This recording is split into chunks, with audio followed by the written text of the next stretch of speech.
Cette loi est taillée sur mesure. Non, cette loi est taillée sur mesure. Une loi a un caractère général et impersonnel. On ne vote pas une loi pour cibler un individu, pour écarter un individu. Mais pourquoi les katumbistes sont...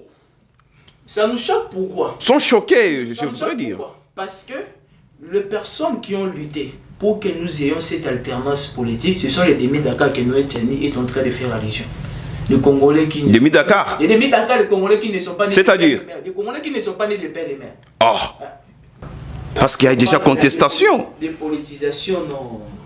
C'est une initiative louable, mais moi aussi ça me plaît. Je suis pour cette initiative, qu'on puisse dépolitiser la CENI.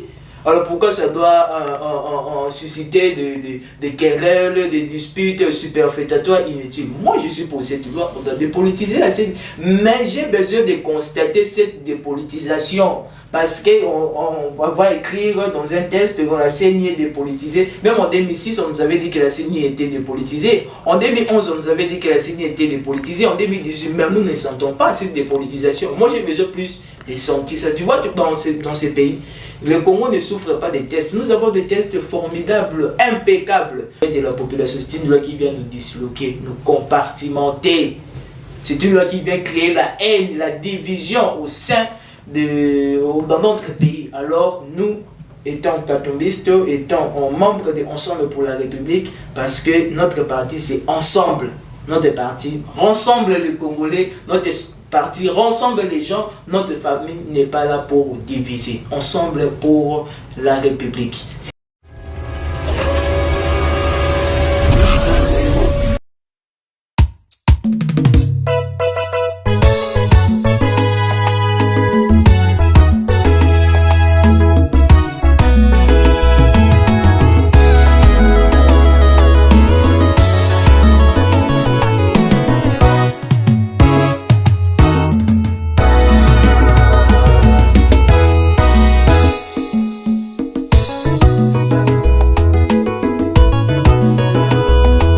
Bonjour fidèles téléspectateurs de Goshen 7 Télévision, bienvenue dans votre émission Le Débat Congolais. Émission Oyo Tomesana ko Pesabino Information na matali politique ya mboka Congo démocratique. Le lot komeka kolobela vraiment la loi sur la congolité Oyo elingi epesa mobulu na kati ya union sacrée, mais avec cela tokoloba yango na un juriste, quelqu'un vraiment de l'union sacrée Oyo tokomeka kosolola na ye awa elongo na bino. Bozala toujours branché, on prend l'image et on revient après. Maître, bonjour. Bonjour. Je rappelle aux téléspectateurs que vous êtes avocat et membre de l'Assemblée de Moïse Katumbi, un grand parti politique dans ce pays. Est-ce que vous avez quelque chose à compléter par rapport à la présentation? Non, il n'y a pas quelque chose à compléter par rapport à la présentation. Je suis maître Judioka, membre de Ensemble pour la République, assistant du coordonnateur national de la Ligue des jeunes de Ensemble pour la République, M. Jakinda, que je salue en passant. En tout cas, merci beaucoup. Aujourd'hui, nous allons aborder des sujets sur la congolité et je viens de l'annoncer aux téléspectateurs et la loi portant fonctionnement et organisation de la CENI, la dépolitisation, est-elle possible parce que la loi a été déjà promulguée? La dépolitisation est possible s'il y a la volonté de faire cette dépolitisation parce que la CENI, vous le savez très bien qu'elle a toujours été politisée, instrumentalisée par les politiciens. En 2006, la CENI a été politisée, instrumentalisée par les politiciens. En 2011, il en est de même. En 2018 aussi, la CENI était instrumentalisée, politisée par les politiciens. Je ne veux pas que cette dépolitisation soit juste dans les tests. Il faudrait que nous puissions constater aussi dans le fait cette dépolitisation. Parce que la CENI, c'est une commission nationale indépendante. Au sein de la CENI, il n'y a pas de couleur politique. Au sein de la CENI, il n'y a pas de parti politique.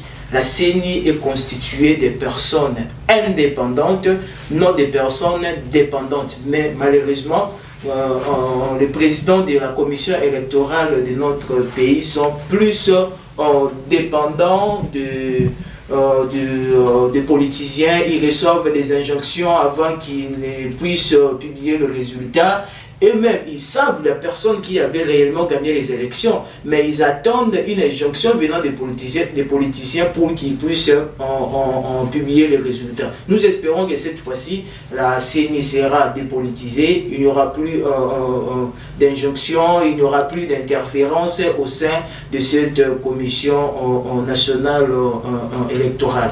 Mais selon les uns et les autres, il est vraiment impossible parce que la CENI, après avoir organisé les élections, avant même d'organiser les élections, les membres de la CENI sont entérinés par des politiques. Et comment vous voulez dépolitiser la CENI quand la CENI elle-même, après les élections, va rendre compte au Parlement qui est notre Parlement, qui est politique? Donc, c'est quelque chose d'impossible. Dépolitiser la CENI, c'est si comme vous voulez dépolitiser plutôt un parti politique. Non, le président de la CENI est choisi par la société civile. C'est tant bien même que la CENI est... Mais entériné par le politique. Entériné par les politiques. Une fois que tu es entériné, tu n'appartiens plus dans ta famille politique, tu appartiens maintenant à la CENI. Tu dois être indépendant. Si tu étais indépendant parce que tu étais au sein d'un parti politique, au moment où on te donne une attribution au sein de la commission nationale indépendante, directement tu dois être indépendant, tu ne dois plus dépendre des politiciens, quand bien même que la CENI est entérinée par l'Assemblée nationale, c'est-à-dire on leur donne juste les pouvoirs de travailler officiellement. La CENI est installée, on vous installe officiellement. C'est-à-dire vous n'avez pas de compte à rendre au Parlement, vous n'avez pas de compte à rendre au président de la République. Vous faites votre travail. La personne qui a réellement gagné les élections, vous lui donnez le flambeau, il devient président de la République. Les députés nationaux, la personne qui a réellement gagné, on l'a publié, c'est tout. En fait, ça c'est ce qui doit vraiment se faire en République démocratique. Quand bien même que ce travail, je suis tout à fait persuadé que c'est extrêmement difficile. Il faut vraiment avoir l'amour du Congo, il faut avoir la volonté, il faut être honnête, il ne faut pas être malhonnête, il faut être juste. Malheureusement, on n'a pas eu des présidents de la... Mais c'est une loi, c'est une loi qui vient de membres de l'ensemble de Moïse Katumbi. Donc par là, vous voulez dire que la loi a été charcutée? Non, la loi n'a pas été charcutée. C'est une loi qui vient d'un membre de notre parti, de notre obédience politique, qui veut qu'on puisse dépolitiser la CENI, parce qu'il s'est rendu compte que la CENI est politisée. On ne peut pas aller aux élections dans la mesure où la CENI est toujours politisée par le politicien. La CENI continue à recevoir des injonctions, c'est pratiquement impossible. C'est important qu'on puisse d'abord organiser la CENI, dépolitiser la CENI, mettre des personnes crédibles sur qui on peut compter, des personnes en qui on peut avoir confiance, qui nous amèneront ou qui nous amèneront aux élections crédibles, apaisées, transparentes. Nous espérons, on doit choisir des bonnes personnes, on ne doit pas choisir des personnes sur qui nous n'allons pas compter, en qui nous n'aurons pas confiance. Ça serait un peu compliqué. Mais cette fois-ci, il y a eu partage équitable en ce qui concerne la composition du bureau de la CENI. 5 membres pour l'opposition, 5 membres pour la majorité et 5 membres pour la société civile. Et qu'est-ce qui fait mal dans cette loi? Pourquoi tant de contestations? Non, nous ne contestons pas, nous ne réfutons pas cette loi. Non, étant que Congolais, parce qu'il y a eu contestation. Il y a eu contestation, je n'en disconviens pas. Le problème, c'est quoi? On peut faire le partage équitable, mais lorsque ces personnes arrivent là-bas, elles sont soudoyées. On leur donne de l'argent, non, fais ceci, fais cela. Si tu me proclames comme président de la République, je vais acheter pour toi des parcelles, des maisons. C'est-à-dire on donne à ces personnes de l'argent pour qu'ils mettent la personne qui n'avait pas réellement gagné les élections. Ces personnes sont soudoyées au sein de la commission électorale indépendante. On leur donne de l'argent, quand même qu'on a fait les partages équitables. Lorsqu'ils arrivent là-bas, on organise des réunions secrètes. Ces personnes partent, elles participent à ces réunions, on leur donne des injonctions, on leur promet des postes, des véhicules. Commence à falsifier les résultats. Oui, pour qu'ils puissent falsifier les résultats, pour qu'ils puissent proclamer la personne qui n'avait pas gagné les élections. Et ce qui s'est fait en République démocratique du Congo. Les partages équitables, oui, c'est la raison pour laquelle je vous ai dit, nous avons besoin de constater ça. Cette dépolitisation, c'est-à-dire sur les tests. Merci beaucoup, maître. Et je rappelle que vous êtes membre de l'ensemble de Moïse Katumbi. Mais pour terminer avec cette question de la loi sur le fonctionnement et l'organisation de la CENI, donc c'était un mauvais départ pour les élections de 2023. Un mauvais départ, comment ça? Parce qu'il y a déjà contestation. Dépolitisation, non. C'est une initiative louable, mais moi aussi ça me plaît. Je suis pour cette initiative, qu'on puisse dépolitiser la CENI. Alors pourquoi ça doit susciter des querelles, des disputes superfétatoires inutiles? Moi je suis pour cette loi, on doit dépolitiser la CENI. Mais j'ai besoin de constater cette dépolitisation. Parce qu'on va écrire dans un test que la CENI est dépolitisée. Même en 2006, on nous avait dit que la CENI était dépolitisée. En 2011, on nous avait dit que la CENI était dépolitisée. En 2018, même nous ne sentons pas cette dépolitisation. Moi, j'ai besoin plus de sentir ça. Tu vois, dans ces pays, le Congo ne souffre pas des tests. Nous avons des tests formidables, impeccables. Mais on a juste du mal à les mettre en pratique. Moi, j'ai juste besoin qu'on mette les tests en pratique. C'est ça mon souci, c'est ça mon souhait. Bon, c'est une loi qui a beaucoup traîné dans les tiroirs de l'Assemblée nationale. Bon, cette fois-ci, on a essayé un peu d'harmoniser, mais ça n'a pas marché. Bon, c'est ce qui un peu nous dérange. Les élections sont prévues pour... on rompait les guerriers en 2023, mais jusqu'à présent, nous constatons qu'il n'y a pas la volonté d'organiser ces élections. On n'a pas encore installé officiellement le bureau de la CENI. Mais c'est avec la même loi qu'on va installer, le bureau. Mais cette loi doit être votée le plus vite que possible pour qu'on installe le bureau, pour que le nouveau président de la CENI commence déjà à organiser les élections en 2023. Mais jusqu'à présent, la loi n'est pas encore votée. On ne sait pas le président de la CENI. Lorsqu'on va voter le président de la CENI, il viendra avec son bureau, avec son programme, avec ses initiatives. Tout ça, ça nous prendra énormément de temps. Alors c'est vraiment en les temps actuellement, je pense que les députés doivent prendre les choses en main pour mettre en place cette loi pour qu'on puisse avoir rapidement le président de la CENI qui va nous amener aux élections apaisées, crédibles en 2020. Là, vous voulez confirmer que c'était un mauvais départ? Oui, c'est un mauvais départ, oui. Je dis que c'est un mauvais départ parce que ça traîne. Il y a des manœuvres dilatoires juste pour ralentir. J'ai comme l'impression qu'il y a des gens qui veulent glisser parce que les députés aussi ont besoin de glisser. Quand on parle de glissement, on ne voit pas seulement le président de la République. Et les députés aussi. Oui, on voit aussi les députés nationaux. Et les bourgmestres qui ont outrepassé même leur mandat. C'est la raison pour laquelle ils sont en train de créer des manœuvres frauduleuses pour ralentir les choses, pour que nous ne puissions pas avoir les élections en 2023. Merci beaucoup, maître. Je rappelle que vous êtes membre d'ensemble de Moïse Katumbi pour la République. Bon, maître, une deuxième question qui est préoccupante dans la société aujourd'hui et qui fait l'actualité, c'est la loi, donc la proposition de loi, je ne peux pas appeler ça loi, une proposition de loi sur la congolité. En quoi ça dérange surtout les katumbistes? C'est une loi qui ne dérange pas seulement les katumbistes, c'est une rectification. C'est une loi qui dérange tous les Congolais. Mais surtout les katumbistes? C'est une loi qui dérange tous les Congolais. Je dis bien surtout. Cette loi vient endommager l'unité nationale. Vient détruire la cohésion nationale. Tu sais, on a eu... Comment ce n'est pas? Ce n'est pas une loi. Ce n'est pas une loi, c'est une proposition de loi.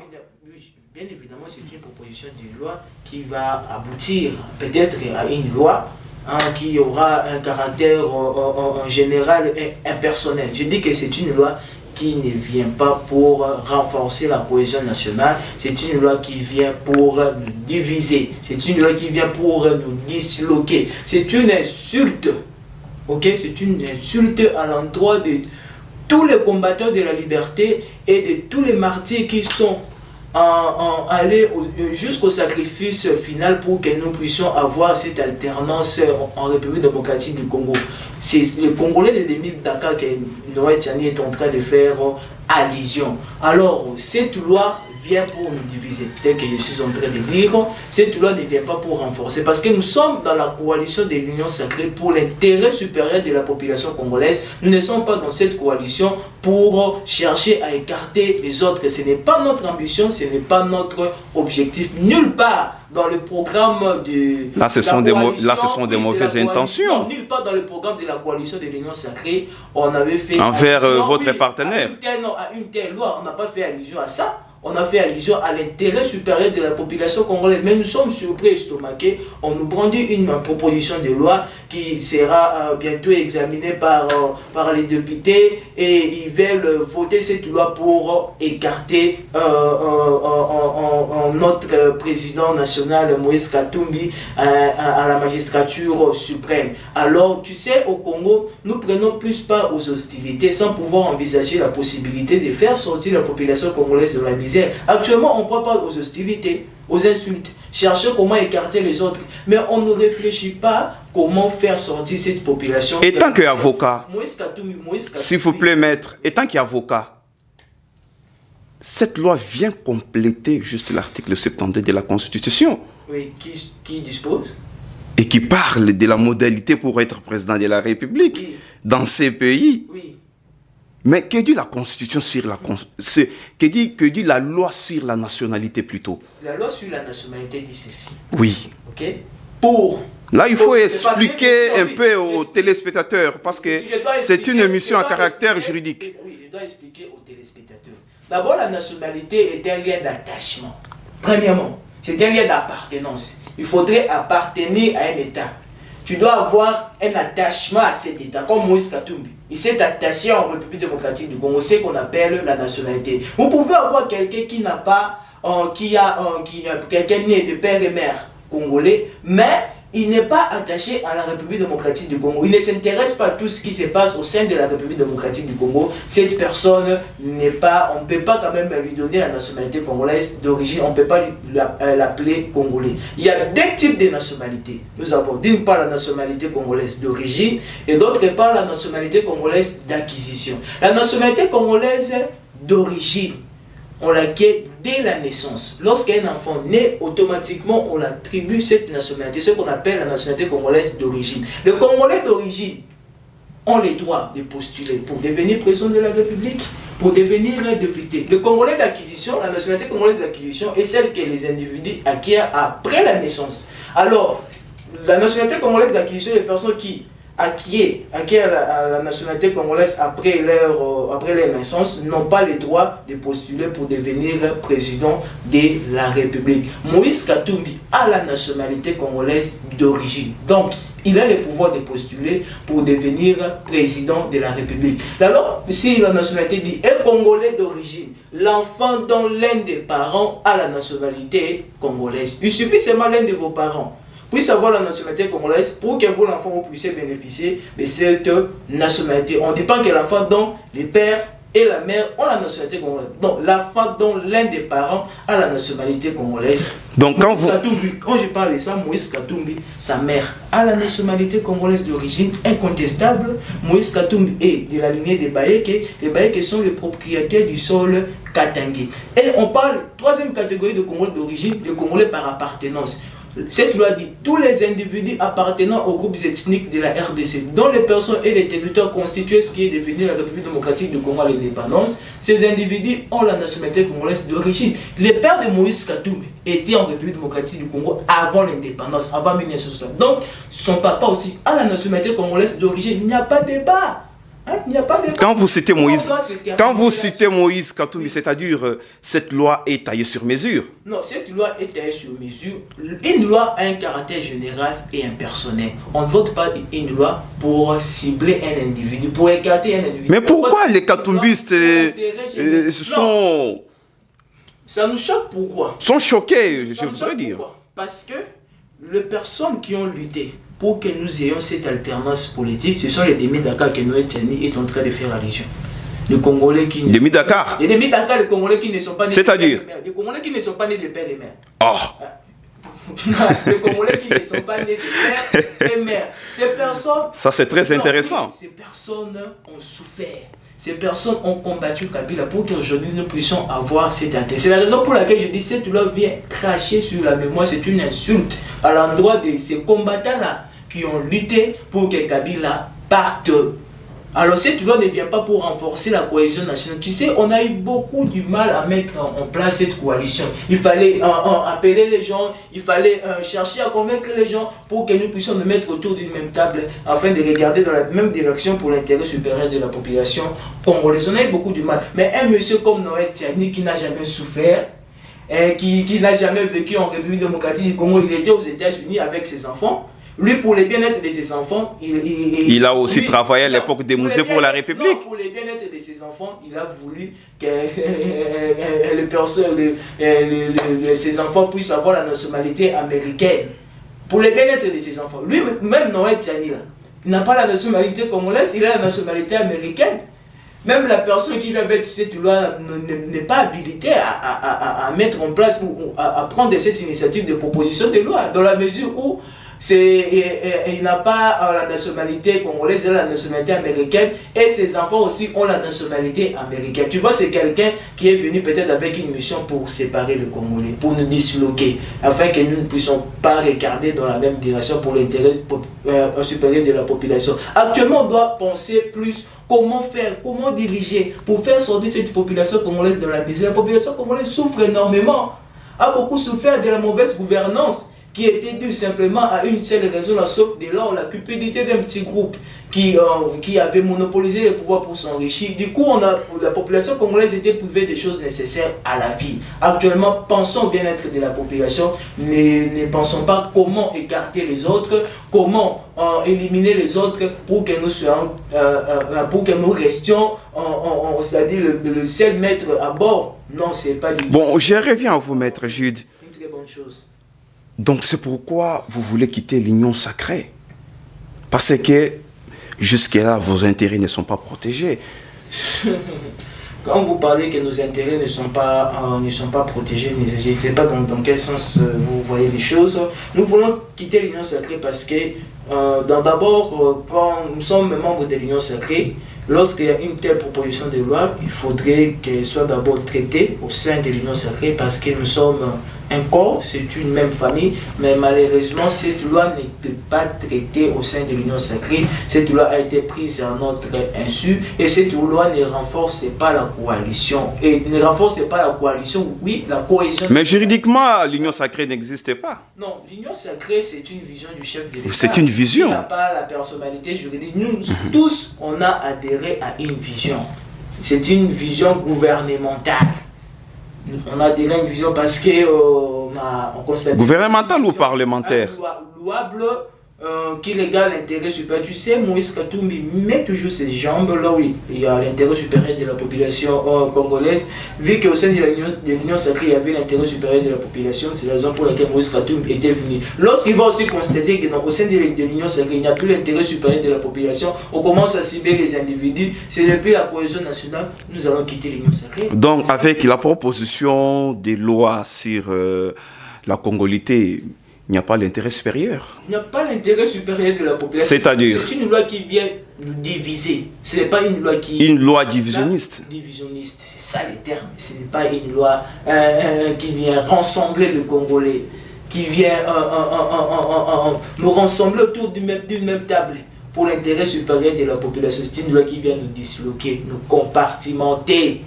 C'est une loi qui vient créer la haine, la division au sein dans notre pays. Alors nous, étant katumbistes, étant membres de Ensemble pour la République, parce que notre parti c'est Ensemble. Notre parti rassemble les Congolais, notre parti rassemble les gens, notre famille n'est pas là pour diviser. Ensemble pour la République. C'est ça l'objectif de notre Merci beaucoup, maître J.D. Dioka, membre de l'Ensemble pour la République. En conclusion, qu'est-ce qu'on peut retenir du projet, je peux appeler ça, de la proposition plutôt, de la loi sur la congolité. Qu'est-ce qu'on peut retenir en tant que juriste? En tant que juriste, en conclusion, ce que je peux retenir, ce qu'on peut retenir, parce que je vous ai dit qu'une loi a un caractère général et impersonnel. Malheureusement, cette loi n'a pas un caractère général et impersonnel parce qu'elle vient pour, c'est-à-dire, elle cible une catégorie de gens. Donc, elle n'est pas la bienvenue, cette loi. De deux, cette loi vient pour nous diviser, pour nous compartimenter, pour créer des zizanies, des querelles entre nous les Congolais. Parce qu'on a eu beaucoup de mal à mettre en place cette union sacrée pour l'intérêt. Là, vous vous reprochez de quelque chose du côté de l'ensemble par rapport à votre leader.